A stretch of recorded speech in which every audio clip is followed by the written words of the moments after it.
안녕하세요. 월드팡입니다. 봉준호 감독의 영화 기생충이 제92회 아카데미 시상식에서 사관왕에 오르며 이슈의 중심에 서고 있습니다.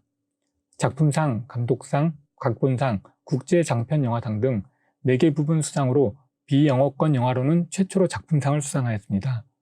이번 수상으로 한국 영화사는 물론 세계 영화사에도 대기록을 남기고 있는데요. 일본에서도 실시간 검색어에 오르는 등 이슈가 되고 있습니다. 해당 수상에 대한 일본 네티즌들의 반응들을 살펴보도록 하겠습니다. 일본 영화계, 특히나 대형 영화사는 이번에 눈을 떴으면 한다. 눈앞의 흥행에 사로잡혀 유명한 만화 실사화나 아이돌 캐스팅 등으로는 아무리 시간이 지나도 좋은 영화는 만들 수 없다.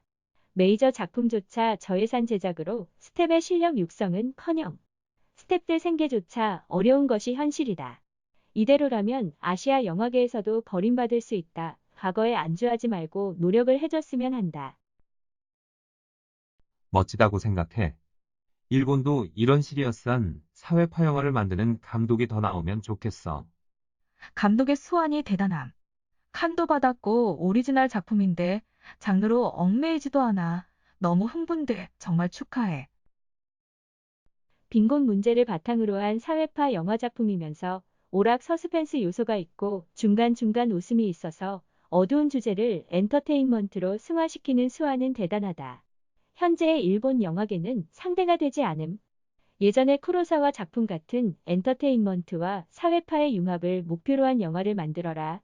그리고 잊지 말아야 할 것은 한국 배우들의 수준이 높은 점. 아이돌 영화와는 선을 긋는 정말 실력이 있는 배우밖에 나오지 않고 미남, 미녀처럼 외모만으로 캐스팅되지 않는 것이 한국 영화의 특징이다. 일본 영화는 이런 점에 있어서도 배우길 바란다. 받을 만한 작품이라고 생각했는데 대단해. 분명히 재미있었다.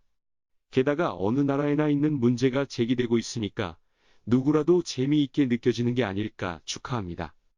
이건 정말 엄청난 역사적 쾌거. 아시아 영화가 최우수 작품상을 수상하는 것은 사상 처음이다.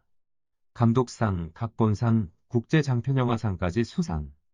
보수적이라고 불리는 아카데미상에서 좋은 작품으로 평가돼서 좋았다. 언젠가 한국이 받을 거라고 생각했어. 일본은 많이 뒤처졌다고 하던데 한국의 기술 정말 대단해. 국책으로 해서 10년 지나서 나왔다고 생각하는데 일본도 지지 않고 열심히 하길 바란다. 축하드립니다. 이 작품은 잘 보면 메타포나 대비가 되는 대상을 쓰는 방법이 굉장히 능숙함. 가난한 사람과 부자 같은 주된 대비도 있지만 잘 보지 않으면 알 수 없는 크고 작은 다양한 것들까지. 이렇게 관람 중에도 관람 후에도 여운을 즐길 수 있는 영화는 희귀함. 장르도 하나로 정할 수 없고 어쨌든 재미있음.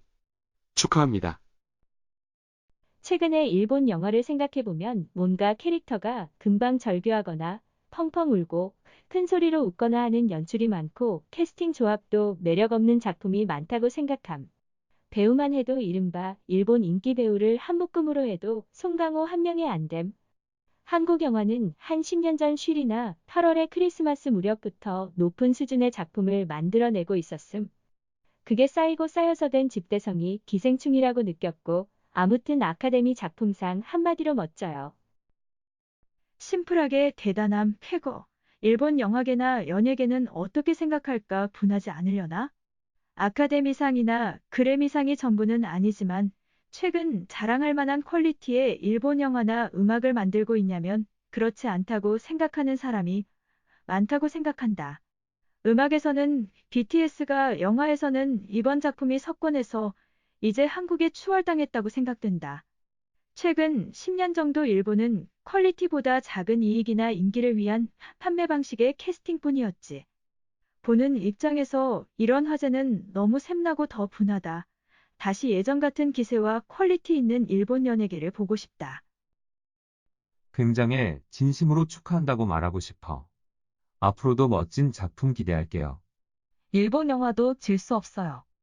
아이돌을 주인공으로 한 영화도 좋지만 해외에도 통할 것 같은 질 높은 작품을 만들었으면 해요. 놀라서 소름 끼침. 아카데미 작품상이라고요. 노미네이트 작품을 소개할 때도 박수가 제일 많았어요. 우리나라 영화는 아니지만 같은 아시아 영화가 최우 수상을 타서 기쁘게 생각하고 정말 대단한 쾌거예요. 오늘 상을 몇 개 탄 거죠? 일본 영화도 배우지 않으면 안 되겠네요. 이번에 노미네이트조차 되지 못하고 언젠가 이렇게 아카데미에 참가할 수 있는 영화를 만들 수 있을까요? 그러길 바래요. 둔하지만 솔직히 대단한 위협이라고 생각해요. 이를 계기로 일본 영화계는 반성하길 바래요. 순정만화 실사화만 하고 드라마의 영화화. 이래서는 계속 쇠퇴해 갈 거예요. 한국 영화계 쪽이 몇 걸음 앞서 있고 각본도 잘 쓰여 있어요. 한국은 별로지만 영화 산업은 완패라고 말할 수밖에 없네요. 축하합니다. 아카데미에서 외국어 영화로 아시아 작품이 작품상이라니 정말 쾌거라고 생각합니다. 이것으로 한국 영화계도 뜨거워지겠죠? 아시아 영화도 받을 수 있다는 것을 증명한 거라서 일본을 포함한 다른 아시아 영화들도 열심히 했으면 합니다. 그렇다 해도 대항마도 강했는데 대단하네요. 기생충을 본 분이라면 납득할 거라고 생각합니다. 상상을 몇 번이나 넘어가고 기분 좋은 템포로 옮겨가서 테마인 반지하가 복잡하게 얽힌 이야기에서도 흔들림 없는 중심이었다. 봉준호 감독을 비롯해 몸담았던 스텝이나 배우들 정말 축하드립니다. 훌륭한 작품 고마워요. 차기작도 기대하겠습니다. 아카데미상 축하드립니다. 이렇게 제대로 된 작품을 만들면 세계적으로도 아시아 영화가 좋은 평가를 받을 것입니다. 그것에 비해 일본 영화계의 비참한 현실은 만화의 실사화, TV 드라마 리메이크, 기획사에서 밀어넣은 연기력 제로인 주인공, 영화관에서 돈 내고 보기 아깝습니다. 연기되는 배우들은 많으니까 더 제대로 쓰길 바랍니다. 스콜세지, 타란티노 등 선배들에게 경의와 감사를 전한 봉준호 감독의 감독상 수상 소감 훌륭했고 감동했습니다. 기생충은 보고 싶은데 지금은 사랑으로 붐빌 것 같아서 기다렸다가 나중에 가야겠네요. 근래 보기 드문 풍작의 해의 주요상을 독점한 기생충 대단하다. 작품상 수상에 관계없이 과거 영화의 유산을 계승해 현대에 있어서 그 완성도를 높인 역사적 작품이라고 생각하고 있었습니다. 오히려 본작을 작품상으로 선택할지 어떨지로 아카데미상 쪽이 식견을 평가받을 그 정도의 작품이라고 생각합니다. 일본 영화인은 당연히 의식하고 있겠지만 일본 영화계, 엔터테인먼트계, 문화계 팬 모두가 이런 영화를 어떻게 만들 수 있을지 생각하고 협력하는 계기가 되었으면 합니다.